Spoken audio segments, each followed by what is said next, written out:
నా పేరు Chollati Ramana. Suryapet district consumer association జిల్లా అధ్యక్షునిగా పనిచేస్తున్నాను.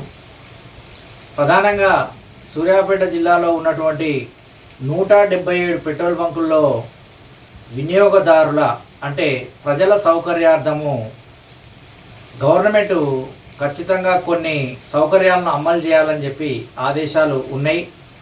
అవి జిల్లాలో ఎక్కడ మెజారిటీ బంకుల్లో అమలు కావడం లేదు.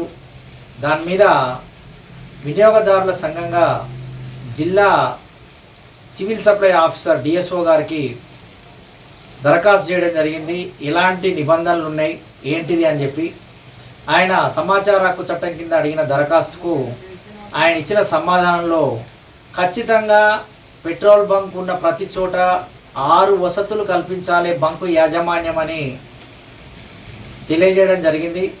ప్రధానంగా ఆ బంకుల్లో తాగడానికి స్వచ్ఛమైన నీరు ఏర్పాటు చేయాలి, వాష్రూమ్లు ఉండాలి అంటే బాత్రూమ్ ఫెసిలిటీ ఉండాలి, ఉచితంగా గాలి అంటే మన వెహికల్స్లో పెట్టుకోవడానికి ఆ టైర్లలో పెట్టడానికి గాలి ఉండాలి.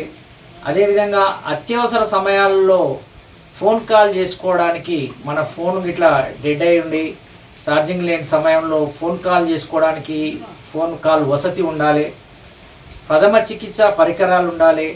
అదేవిధంగా నాణ్యతతో కూడినటువంటి ప్రమాణాలతో కూడినటువంటి పెట్రోల్ని పోయాలి. ఎవరైనా ఇది లీటర్ రావడం లేదు అని అంటే ఖచ్చితంగా ఎక్విప్మెంట్తో కొలిసి పోయాల్సి ఉంటుంది. ఇక్కడ ఈ 6 ప్రధానమైనటువంటి వసతుల్ని అన్ని పెట్రోల్ బంకులు జిల్లాలో ఉన్నటువంటి 177 పెట్రోల్ బంకులు ఖచ్చితంగా అమలు చేయాలి. పెట్రోల్ బంక్ పర్మిషన్ ఇచ్చినప్పుడే ఈ వసతులు ఉంటేనే పర్మిషన్ మంజూరు చేయడం జరిగింది. కాబట్టి జిల్లాలో ఉన్నటువంటి బంకు యాజమాన్యాలు ఖచ్చితంగా ఈ వసతుల్ని ఏర్పాటు చేయాలి. ఈ వసతులు లేకపోతే ఎక్కడికక్కడ ప్రశ్నించండి. జిల్లా కలెక్టర్కు, జిల్లా సివిల్ సప్లై ఆఫీసర్ డిఎస్ఓకు ఫోన్ చేయండి. ఫోన్లు నెట్లో దొరుకుతాయి, ఫోన్ నెంబర్లు. లేకపోతే మాకు కాంటాక్ట్ చేయండి, మేము సమాచారం ఇస్తాం. లేకపోతే మీ దగ్గర ఎక్కడ బంకులల్లో ఏ వసతి లేకపోతే గాలి మిషన్ పనిచేయకున్నా, వాటర్ సప్లై లేకున్నా, వాష్రూమ్లు లేకున్నా, ఎమర్జెన్సీ కాల్ కోసం లేకున్నా, ఇట్లా ఏ వసతి లేకున్నా కానీ ఫస్ట్ ఎయిడ్ కిట్ లేకున్నా, ఇట్లాంటి ఏ వసతి లేకున్నా కానీ ఖచ్చితంగా మీరు ఫోటో తీసి డిఎస్ఓ సూర్యాపేటకు రిజిస్టర్ పోస్ట్ చేయండి. కేసు నమోదవుతుంది. ఆ బంకుల వాళ్ళకు 10,000 రూపాయల ఫైన్ వేస్తారు.